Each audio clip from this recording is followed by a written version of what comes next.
Summary of Atomic Habits by James Clear. Written by Lee Schullery and Quick Read. Narrated by Alex Smith. Introduction. If you're looking to get your life back on track, then Atomic Habits offers an easy framework for improving your life every day. James Clear, one of the world's leading experts on habit formation, reveals strategies to help you form good habits and break the bad ones. You'll also learn to recognize how tiny daily habits can have an incredible impact on your life and your future. If you find that you struggle to change your habits, the problem isn't you, but your system. You see, your brain is wired to complete activities that are both easy and provide immediate gratification. Luckily, James Clear provides a proven system that will help you change your habits and take your life to new heights. Through this book, you will learn how to make time for new habits, overcome a lack of motivation and willpower, design your environment to make success easier, and learn how tracking your habits and finding an accountability partner will help you succeed. Chapter 1. Why Small Habits Can Make a Big Difference. When it comes to success, many people are focused on the wrong thing. They focus on the end goal versus the journey it takes to get there, and believe big decisions will get them to their final destination. However, this couldn't be further from the truth. In fact, 1% of improvement each day means that you will be 37 times better than you once were. But if you decline 1% every day, you will decline nearly to zero. In other words, it's the small habits that matter and that make the biggest difference. For example, a plane traveling from Los Angeles to New York requires a specific degree of direction to get its final destination. Imagine if the pilot adjusted its course just 3.5 degrees south. This may look like nothing to the average observer. The adjustment is so small, many people wouldn't even notice. Of course, upon landing, the passengers would notice a big difference. That small course adjustment would change their final destination from New York to Washington, D.C. We don't typically notice tiny changes because the impact is not seen immediately. The impact may not be seen for months or even years, but the results can be enormous. For instance, eating a slice of pizza certainly won't make you unhealthy. However, if you eat a slice of pizza every night for dinner, then you'll likely see a change in weight over the course of a year. Similarly, taking a 30-minute yoga class one day won't immediately make you in shape. Instead, it's small habits over time that compound into major results. Results in life are a measure of habits. The net worth of a person is simply a measure of their financial habits. Similarly, a person's health is a measure of their daily habits of diet exercise. Time magnifies the margin between success and failure, which is why our daily choices have a greater impact than we realize. If you want to predict where you will end up in life, then simply follow the curve of your daily choices. Bad habits can affect us just as easily as good habits can build us up. This is why it's important to understand how you can design your daily habits to your advantage. The key is to make tiny changes in your behavior, which, when repeated over and over, will become habits that lead to big results. Chapter 2. How Habits Are Formed. How many times do you begin a good habit, like exercise or meditation, only to find that after a few days or weeks, it's only become a real hassle? Habits are a challenge to change because many people try to change them the wrong way or try to change the wrong things. To change our habits, we must first understand how habits are formed. The process of habit building can be classified into 4 steps: cue, craving, response, and reward. Think about what you do when you first get into your car. You probably put the key into the ignition, put on your seatbelt, check your mirrors, and then head on your way. You don't even think about the process, you just do it. It's a habit that you've repeated so many times that it's become instinct and happens automatically. So how are habits formed? Habits begin with a cue or a trigger to act. For instance, getting in your car cues you to perform an action that will get you from one destination to the next. The second step is craving for a change in state. In this case, you want to go somewhere. Your response is to put the car in drive and go. The final step is the reward, a feeling of relief or comfort that comes from arriving at your destination safely. This habit loop can be applied to many habits that you complete daily. For instance, brushing your teeth in the morning. Your cue might be eating breakfast or drinking coffee, triggering a craving to feel fresh and clean. Your response is to head to the bathroom sink and prepare your toothbrush. Your reward is a mouth that feels fresh and makes you ready to take on your day. The cue always triggers a craving, which motivates a response. Then a reward is provided, satisfying the craving and becoming affiliated with the cue. Our behaviors are driven by a desire to solve a particular problem, which is a part of the cue and craving phase of the habit loop. For instance, the problem phase might include the cue of your phone buzzing with a new text message. The craving is that you want to learn the contents of that message. Then comes the solution phase. You respond by grabbing and unlocking your phone. The reward is satisfying the craving to read the message. Of course, these habits aren't all that bad. However, when we adopt unhealthy or bad habits, we see the effects years later, and the habit becomes harder to break. That's why it's important to understand the habit loop, so you can learn how to replace your cues, cravings, responses, and rewards to create better habits. Let's see how you can begin creating better habits. Chapter 3. Make it obvious. When it comes to cues, such as the buzzing of our phone or the drinking of coffee, we are prompted to check our messages or brush our teeth. But once you understand how our actions can be influenced by certain stimuli, you can learn how to manipulate your cues to implement better habits. For instance, Anne Thorndike, a primary care physician at the Massachusetts General Hospital in Boston, believed she could improve the eating habits of thousands of hospital staff and visitors simply by manipulating their environment. She decided to replace soda with bottled water in the refrigerators next to the cash register. But she didn't stop there. She added bottled water to every drinking station across the cafeteria. Over 3 months, the number of bottled water sold increased by 25.8%, while soda sales dropped by 11.4%. By making simple adjustments, people made healthier choices because the cue to drink water was more prevalent than soda. You see, the most powerful sensory ability in humans is our vision. The human body contains almost 11 million sensory receptors, and almost 10 million are dedicated to sight alone. In other words, visual cues are among the highest motivation for behaviors. Therefore, a small change in what we can see can lead to a big change in what we do.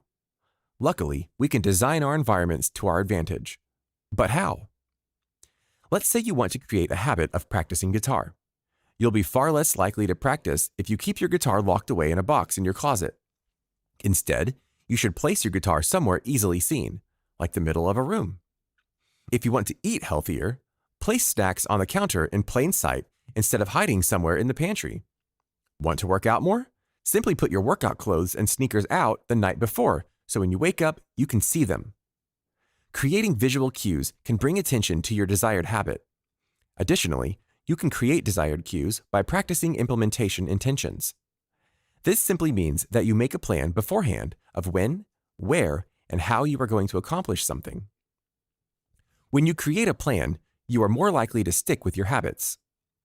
For instance, a study of voters in the United States found that citizens who were asked, "At what time will you vote?" and "How will you get to the voting station?" So instead of telling yourself that you're going to exercise more often, set a plan and say, "On Monday, Wednesday, and Friday, I'm going to go to spin class after work." And then pack a bag with you to bring for work and leave it in the front seat of your car so it stays in plain sight. Chapter 4. Make it attractive. Every day, we are bombarded with advertisements aimed at making clothing, food, home goods, anything more attractive.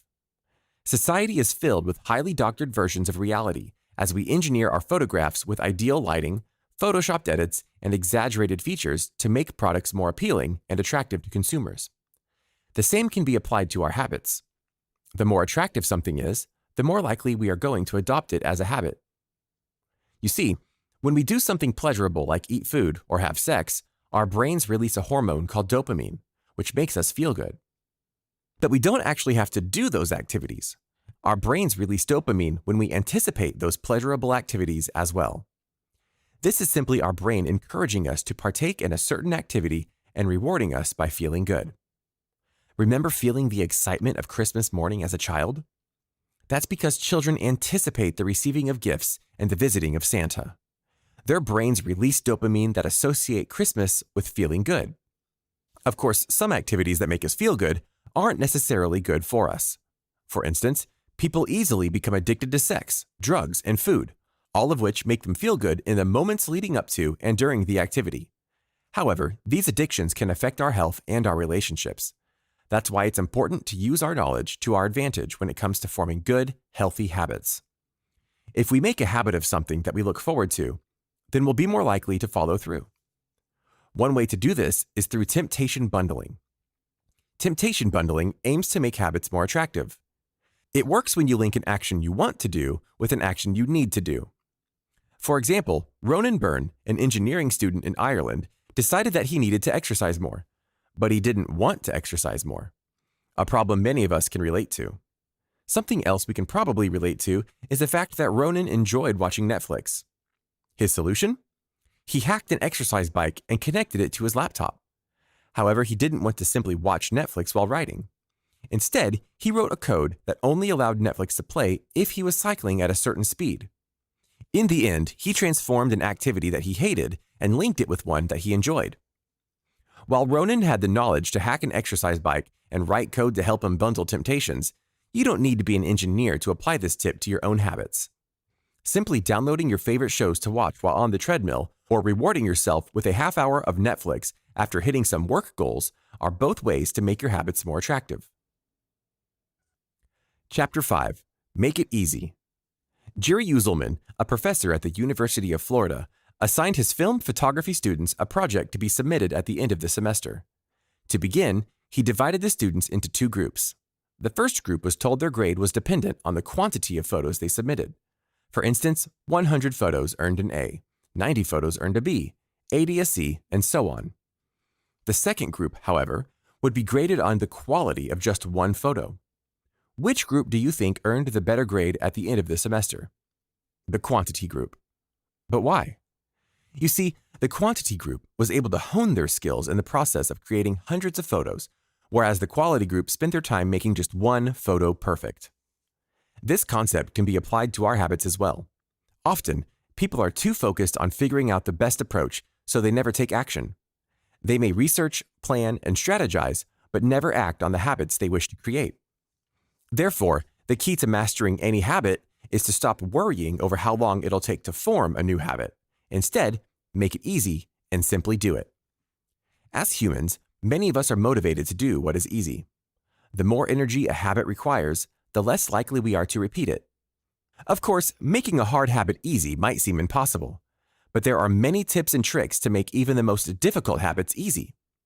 For instance, the habit of sending cards for celebrations, birthdays, condolences, etc., is a nice habit to have, but the effort of going out to the store, picking one out, writing a message, and finally sending it out creates friction and makes us less likely to do it. However, the author's wife has created a hack to make a habit of sending cards a bit easier. By buying cards in bulk and storing them in the house, the author and his wife are far more likely to follow through with sending cards. They made the process easy. No longer do they have to go through the effort of going to the store to buy cards. You can use this tool to stop bad habits as well. The best way to break a bad habit is to make it impractical to do. For instance, if you want to break the habit of watching TV when you come home from work, then unplug the television and take out the batteries to the remote. You'll be far less likely to go through the effort of turning on the TV and spend your time forming a new, healthier habit. Another way to make the habit forming easy is through the 2-minute rule. The basis of the rule is to start small and make the habit easy to start. For instance, instead of telling yourself that you need to study for a class, you can start with the basics and tell yourself to open my notes. Or maybe you want to make a habit of doing some yoga after work. Instead of saying, I need to do 30 minutes of yoga, tell yourself, take out my yoga mat. By breaking down the habits into simple steps, you make the habit easier to form, which means you'll be more likely to form long-term habits. Chapter 6. Make it satisfying. The last step in making a long-term habit is to make it satisfying. Successful companies understand this concept and use it to their advantage.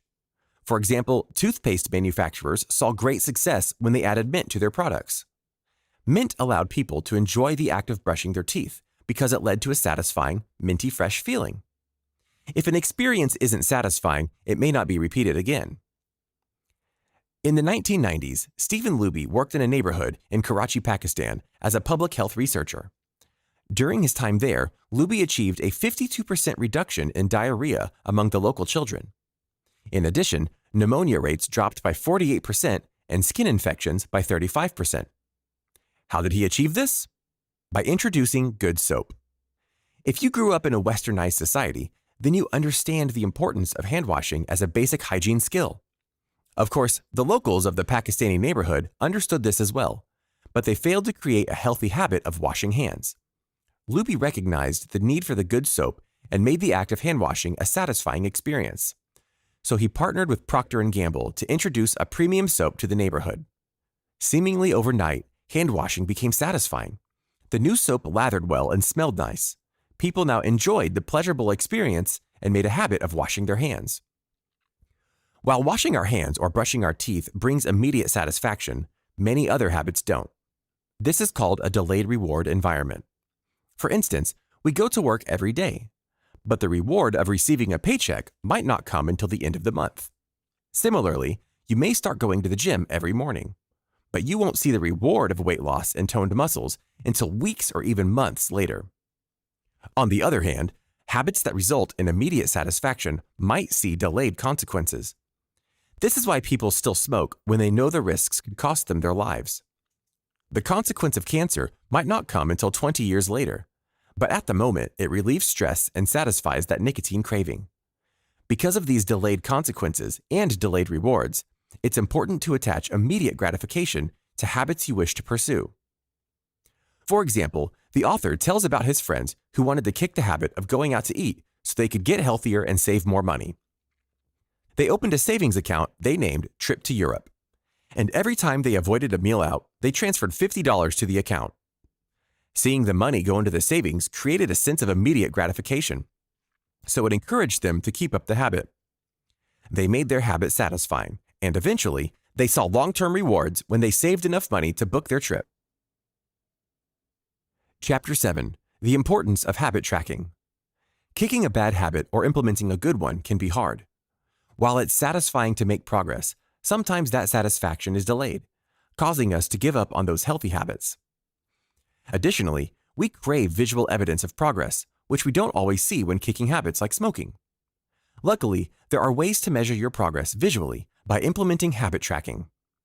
Habit tracking is a simple but effective technique to ensure that you are staying on track. This technique is nothing new, however. In fact, Benjamin Franklin successfully tracked his habits, who, at the age of 20, started carrying around a booklet everywhere he went. In this booklet, Franklin recorded each time he adhered to his 13 personal virtues.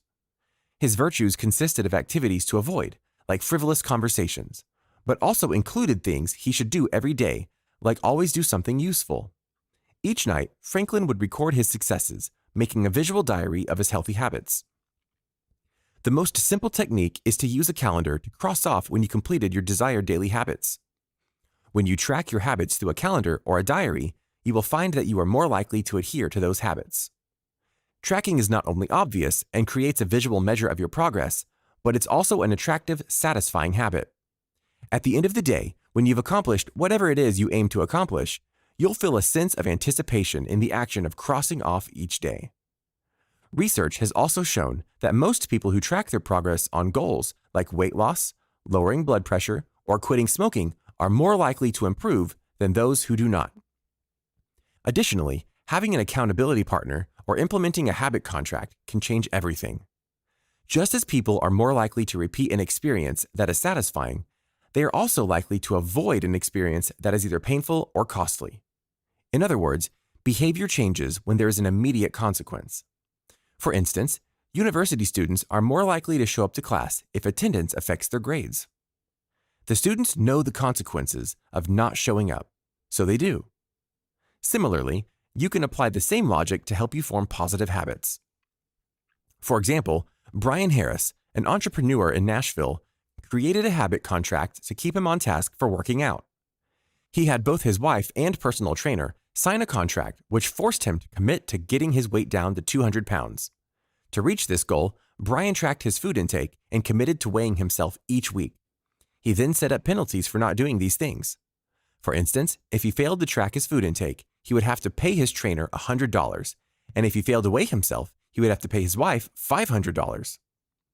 Brian's habit contract worked, not only because he was worried about losing the money, but also because he cared about what his trainer and his wife thought about him. He didn't want to let them down. In fact, knowing that someone is watching you can be enough motivation for success. This is why getting an accountability partner or signing a habit contract works well in implementing healthy habits. Final summary. While many people believe that making big changes is the key to success, it's the small things we do each day that have the biggest impact on our lives. Small daily habits will affect the person we become in the future, so it's critical that we adopt healthy habits to ensure we live long, successful lives. Of course, this is easier said than done, as forming new habits can be incredibly difficult. Luckily, there are many tips and tricks to help you implement new habits today. The 4 laws of habit forming include making it obvious, attractive, easy, and satisfying. When you can make your habits an attractive, easy, and satisfying experience, you'll be more likely to keep up with them. Additionally, an accountability partner and a habit contract will help you even further when starting new, healthy habits or kicking a bad one. This has been a summary of Atomic Habits by James Clear. The end. Did you like this audiobook summary? Click the like button now to support our channel and click subscribe if you want to get notified each time we post a new free audiobook summary on YouTube. You can also download our free app and enjoy thousands of other free book and audiobook summaries. Go to quickread.com/app and download our free app today.